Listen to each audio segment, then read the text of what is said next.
Dear student, ये one dimensional box की problem है। इसमें क्वेश्चन क्या है, calculate energy difference of electron moving in one dimensional box of length 1 angstrom. एक इलेक्ट्रॉन है जो कि वन डायमेंशनल बॉक्स में मूव कर रहा है। तो ये आप सभी लोग समझ गए होंगे। इसमें हम सिंपली इसको डिब्बे वाली प्रॉब्लम बोलते हैं। तो इसमें बेटा क्या है, ये ए के टी यू में 2025 में ए के टी यू 2025 में पूछी गई ये प्रॉब्लम।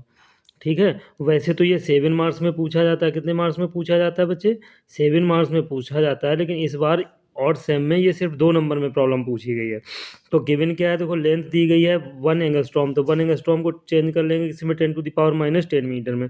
ये प्लांक कांस्टेंट की वैल्यू दी गई है 6.64 इंटू 10⁻34 जूल इंटू सेकेंड। ये मास ऑफ इलेक्ट्रॉन दिया गया है। अब देखो वन डायमेंशनल बॉक्स में जो आइगन वैल्यू होती है उसका फॉर्मूला होता है, इसको बोलते हैं आइगन वैल्यू। क्या बोलते हैं बच्चे? Eigen value. तो आइगन वैल्यू का फॉर्मूला क्या होता है बच्चे? आइगन वैल्यू का फॉर्मूला होता है E = n² H² upon 8ml²। अब यहाँ पर जब हम n की वैल्यू 1 पुट कर देंगे, क्या पुट कर देंगे? 1 पुट कर देंगे। इसको ग्राउंड स्टेट बोलते हैं। क्या बोलते हैं बच्चे? GS। n = 1 बोलेंगे तो ग्राउंड स्टेट बोलेंगे। तो n की जब वैल्यू 1 रख देंगे तो ये E1 आ जाएगा H²अपॉन 8ml²। यहाँ पर सारी ये वैल्यू पुट कर दी हम लोगों ने। तो जब ये वैल्यू पुट करेंगे तो इसको सॉल्व करने पर ये इक्वेशंस आ जाती है। अब इसको सॉल्व कैसे करेंगे कैलकुलेटर में? तो देखो बच्चे, कैलकुलेटर में सॉल्व करने का इसका तरीका वही जो मैंने पिछले क्वेश्चंस में बताया था। सबसे पहले क्या लगाएंगे? ब्रैकेट लगाएंगे, 6.64 लिखेंगे। ये सिंबल यूज किया जाता है। फिर 10⁻⁻34 लिखेंगे। ठीक है। और इसके बाद इसको ब्रैकेट लगा के इसको फिर से इस तरीके से ये सिंबल लगा के इसमें 2 लिख देंगे। फिर डिवाइड का सिंबल होगा और फिर ये ब्रैकेट लगाएंगे। ब्रैकेट लगाने के बाद क्या करेंगे?